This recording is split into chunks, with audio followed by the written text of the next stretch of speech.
Yeah, so we're currently in the Abel Tasman National Park with one more day to go on our epic journey. So I thought we'd just talk through the things we've done over here so far.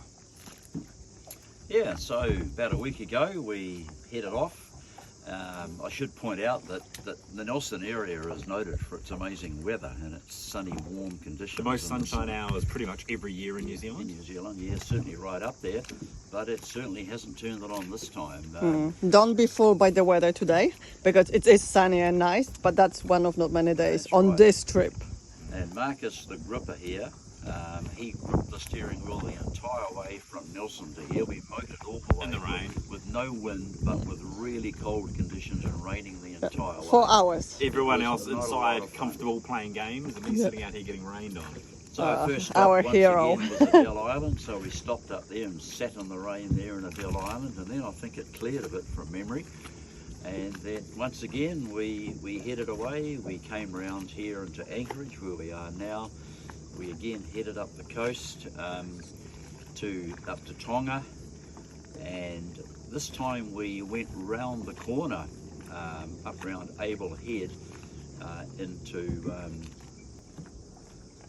so once again we headed up the coast. This time we went round the corner around Abel Head into Awaroa, and the weather once again wasn't great, but the junior crew, they were ferried ashore, and this time they walked through one of the Abel Tasman tracks, and we picked them up round the corner in Tonga Roadstead, and that was an interesting track. It was good hard slog and good exercise for everybody, but of course the senior members, Wendy and I, we did it the easy way by sailing round. I should point out that earlier that day we had put a set line out. Now a set line is a line where you're There's a reason why to- we're laughing. In New Zealand, you're allowed to set these set lines up. They have 24 hooks on them, and you leave them on the bottom of the sea for a few hours and come back and hopefully you've caught fish.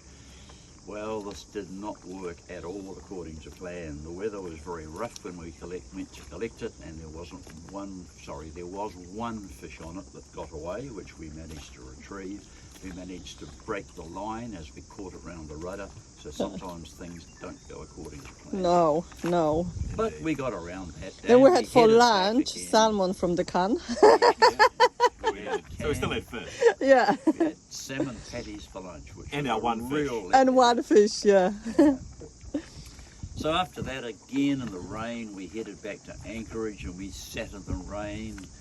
That was yesterday morning, in fact, and we'd had enough after a while. So we went across to Torrent Bay, which is just across from Anchorage, caught up with some old friends. In fact, that was Colin and Penny that used to be in partnership with the boat a few years ago. Caught up with them, and the And junior we crew, did the they walk. went on a hike to end all hikes. That they Yes. that maybe talk Marcus, about. because So- that's something what I'm So one thing very we've kind of proud glossed of. over is that the Abel Tasman National Park is primarily a walking track. It's one of the great walks of the world. And you know, people come from all over the world to basically get dropped off at one end. They come up here, and as Sylvia can show you over here, there's one of the water taxis. And what they do is they deliver people left, right, and centre. So you can see all those people on the beach would have started down the other end. They've walked up to here, and now they get picked up by the boat and get taken back to the start. But other people walk the entire length, and it takes, well, I think it's about 5 days, isn't it? Oh, I can do Something like that, yeah. to do the entire length. So one thing we did miss out on is the first night we were in Anchorage, we walked along here, which Sylvia can show you. There's this big point, and it carries on around the corner. And we walked right to the end of there and back, and that was about an hour, That's and a a half. view or to two. die for at the other Great, end. isn't it? great view. Stunning. And also when we went to Aroa, Sylvia and myself and the kids walked from there over the hill back here. So we do sections of the track as we go. So yesterday we were over. And you have to remember, kids are still very little. David's 4, 4 and Maya is 6. And like that's big passion of mine. I love hiking, always have. And slowly kids are getting older and stronger, and they're becoming my little walking buddies. And we did this amazing walk yesterday. Marcus, Yeah, talk so about it. all morning it was raining and the kids were going bonkers inside, so we decided we headed over to this beach here, which Sylvia can show you, and that's the main Torrent Bay. And behind there, there's a bit of a village. There's a lot of holiday homes and things in there. So there's a big lagoon there as well. So we thought, right, get some energy out of the kids. We'd go for a walk around the lagoon, which is a easy, track that goes right round, and it's quite pretty. And we went over this bridge, and then there was another sign. And I remember when I was a kid going up to Cascade Falls, which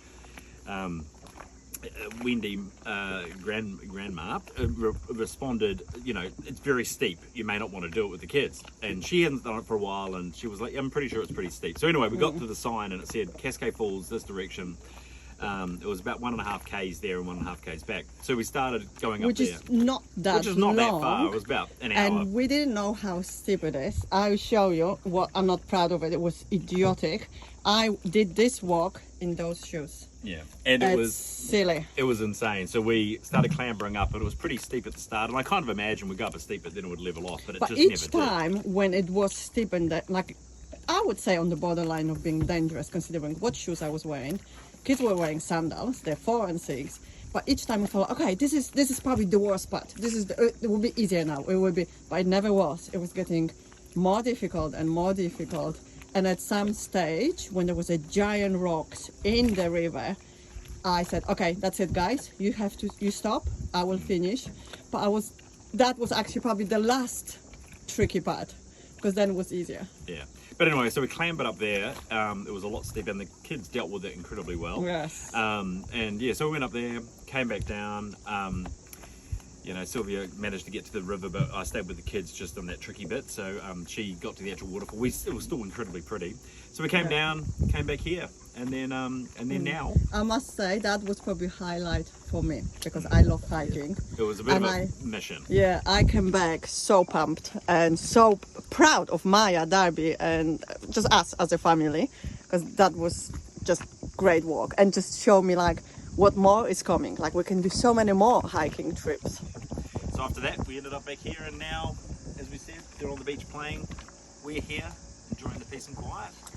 And that's our last day. And what walk are we planning to do today? We're going to walk from here to Watering Cove, which you can talk about. Yeah, Watering Cove is across the ridge. If our camera person Over there. pans over, up over the top of that ridge, you go down to the open sea on the other side. And just as a note, all these dead trees you can see is because pine trees kind of infiltrated the national park. And if you look around behind you, there's no pine trees. And what they've done is a extensive poisoning. So people have clambered through the bush and found every pine tree and poisoned every single individual one around the park. So eventually they'll fall over and she'll go back to native bush, which is pretty cool. Yeah, the pine trees were introduced in New Zealand with good intentions, but they've just simply multiplied incredibly, and so there's this massive program now to get rid of them. And so tomorrow, or later on this afternoon, we'll go over to Watering Cove, and Watering Cove's called Watering Cove because the famous French explorer Dumont d'Urville, Which the island's named after. which the name is after, yeah, he came in there and he re-watered, literally. He filled his water barrels up there. There's a lovely creek, river runs down into there, so he came into there and yeah, replenished his water supplies before he sailed on through French Pass, which was also, of course, named by him as he was a French navigator. Thank you for that, Wayne. Thank you, Marcos.